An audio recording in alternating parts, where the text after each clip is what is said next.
Chère famille de Sassanori, cette semaine, dans la paracha de Vaïkra, nos Chachamim nous enseignent, dans le Midrash, que Moshe Rabbeinu avait 10 noms, 10 prénoms.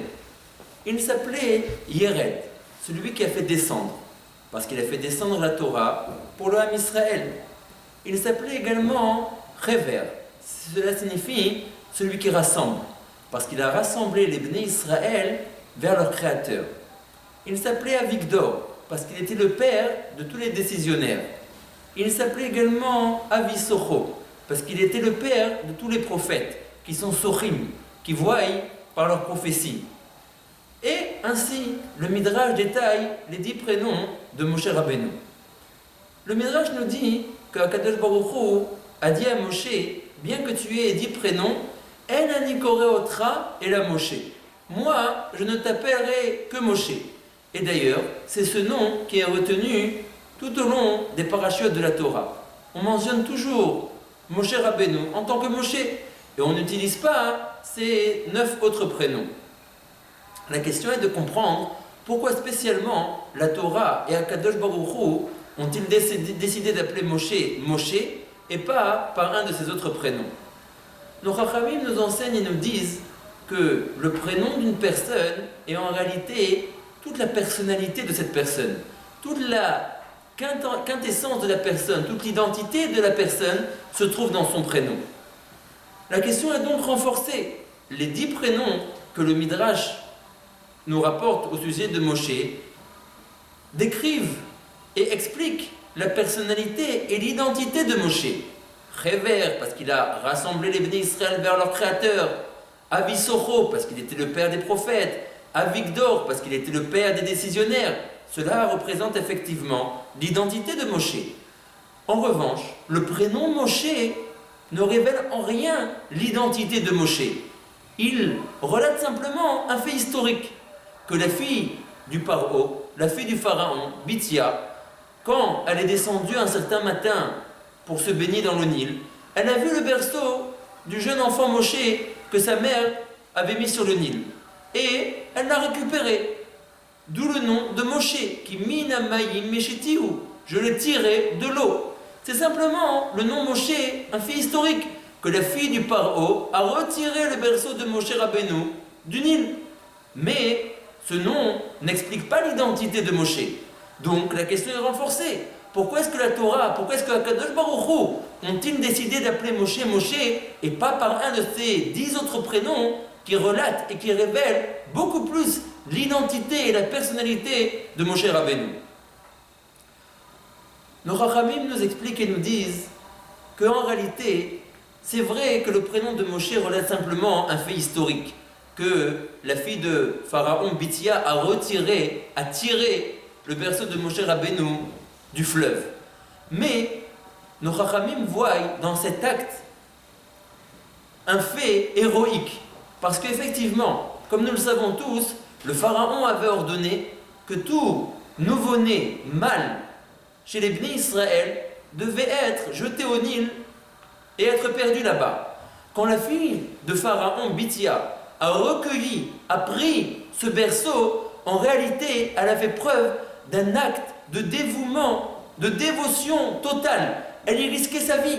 Si son père avait été mis au courant que cet enfant était en réalité récupéré du Nil contre son décret, contre son ordre, qu'il avait demandé que tous les enfants mâles soient perdus dans le fleuve, elle risquait sa vie. Par ce fait héroïque qu'elle a pris le berceau de Moshe Rabbeinu, qu'elle l'a recueilli et qu'elle l'a élevé chez elle à la maison contre le décret de son père, elle a montré son dévouement pour une âme. Elle a montré son dévouement pour un jeune enfant. Et c'est ce nom de Moshe qui prouve et qui montre le dévouement de cette femme pour sauver un enfant. Les Chachamim nous enseignent et nous disent que justement, c'est ça que Akadosh Baruch Hu voulait en qualité première chez Moshe Rabbeinu, ce dévouement. Qu'il soit lui aussi, à l'instar de Bithia, qui a été dévoué pour lui et qui l'a sauvé du fleuve, la Torah voulait que Moshe Rabbeinu, tout au long de sa vie, tout au long du rôle de dirigeant du clan d'Israël qu'il allait avoir, il montre un dévouement, une dévotion totale pour les Bnei Israël. De ce fait, la Torah nous dit que Akadosh Baruch Hu a décidé de l'appeler Moshe, parce que ce nom montre le dévouement, ce nom montre la dévotion totale que Moshe Rabbeinu devait avoir tout au long de sa vie pour le Ham Israël. C'est la raison pour laquelle, des 10 prénoms qu'avait Moshe Rabbeinu, la Torah et Akadosh Baruch Hu ne retiennent que celui de Moshe, pour montrer à quel point il est important d'être dévoué pour son prochain, d'être dévoué pour le Ham Israël. Le Rav Chaim de Volojine, élève du Gaon de Vilna, écrit et dit « A Adam lo nivra le atzmo » l'homme n'a pas été créé pour lui-même. « Ela leoi leacharine » il a été créé pour aider l'autre, pour servir l'autre, pour donner son épaule à l'autre quand il en avait besoin. C'est le but de la création de l'homme sur terre, nous dit Rav Chaim Volojine. Pas pour lui-même, pour l'autre, pour aider l'autre, pour secourir l'autre, pour écouter l'autre, pour aider l'autre constamment. Nous n'avons pas d'idée à quel point notre dévotion doit être grande, doit être totale pour nos prochains. On raconte sur le rabbi de Shomer et Mounim, qui habitait à Yerushalayim, qu'une fois, un homme a frappé chez lui à la maison et lui a demandé s'il était possible de lui emprunter un certain objet. Le rabbin lui a dit « Il n'y a aucun problème, je vais te l'apporter tout de suite ». Il se dirige vers l'endroit, vers la pièce où il pense que l'objet se trouve. Il ouvre la porte, mais la porte est fermée à clé. Le Rav cherche la clé à droite, à gauche, il ne la trouve pas. Tout d'un coup, les gens qui étaient réunis chez lui à la maison le voient s'emparer d'un marteau et se diriger vers la porte. Ils lui disent « Rav, qu'est-ce qui se passe? Où est-ce que vous allez? Qu'est-ce que vous faites avec ce marteau ?» Le Rav dit « Il y a ici un juif qui attend derrière la porte. Il a besoin d'un certain objet qui se trouve dans cette pièce et j'ai pas la clé. » Très bien, et alors quoi? Alors je vais défoncer la porte avec le marteau. C'était ça dans la tête du rabbi de Shomer et Mounim, la dévotion qu'il fallait avoir pour un juif. Il y a quelqu'un qui a besoin de quelque chose, il faut lui donner. Ah, la porte est fermée, très bien. S'il n'y a pas de manière d'avoir accès à l'objet sans casser la porte, il était prêt pour sa dévotion, pour son prochain, à casser la porte. Il ne voyait pas en ça un problème. On raconte que un jour, un garçon est venu voir Rav Shach et lui a raconté plusieurs problèmes qu'il avait. Quand Rav Shach a commencé à comprendre que c'était un lourd dossier, il a voulu l'envoyer chez un psychologue pour que celui-ci s'occupe du garçon. Il a téléphoné lui-même Rav Shach au psychologue qui se trouvait à Yerushalayim et lui a demandé s'il était possible de recevoir le jeune garçon maintenant, tout de suite, en plein milieu de la nuit, à une heure très très tardive. Le psychologue à Yerushalayim, quand il entend que c'est une demande de Rav Shach, bien évidemment, il accepte.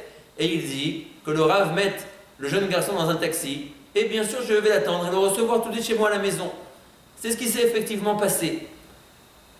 Le lendemain matin, quand le psychologue vient au Beth Knesset pour prier, les gens lui demandent et lui disent « Mais qu'est-ce que Rav Shach faisait chez toi hier soir ?» Stupéfait, le psychologue ne comprend pas. Il dit « Rav Shach, chez moi hier soir, oui, à une heure tardive. On l'a vu, il y avait sa voiture, elle était garée en bas de chez toi. Il est resté pendant pratiquement 2 heures à attendre dans sa voiture. » Le psychologue a compris. Rav Shach ne voulait pas envoyer le bachour seul à une heure tardive, dans un taxi, jusqu'à Yerushalayim. De ce fait, il a fait le chemin avec le bachour à cette heure très tardive, depuis Bnei Brak jusqu'à Yerushalayim. Et il ne s'est pas contenté de l'apporter et de l'accompagner jusqu'à chez le psychologue à Yerushalayim. Il l'a attendu pendant 2 heures que l'entrevue a duré entre le psychologue et le jeune garçon. Il a attendu Rav Shach dans la voiture pendant 2 heures. Pourquoi? Parce qu'il voulait également leur accompagner jusqu'à Bnei Brak, qu'il ne soit pas seul dans le taxi. Stupéfait, le psychologue appelle Rav Shach le lendemain matin et lui dit « Pourquoi le Rav s'est dérangé? Pourquoi est-ce que le Rav est venu jusqu'à Yerushalayim? Pourquoi il a attendu pendant 2 heures? Est-ce qu'il n'était pas suffisant de l'envoyer simplement avec un taxi? Pourquoi le Rav avait-il besoin de venir ?»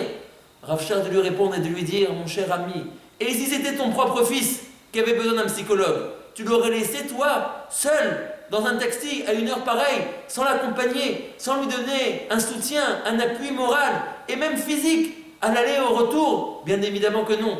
C'était ça pour Rav Shach, simplement un bachour. Un jeune garçon, c'était comme son fils unique. Encore une fois, on voit cette qualité sine qua non est tellement importante que chaque Ben Israël doit avoir la dévotion pour l'autre, s'occuper de l'autre, chérir l'autre, voir comment on peut aider l'autre à tout moment, à tout instant.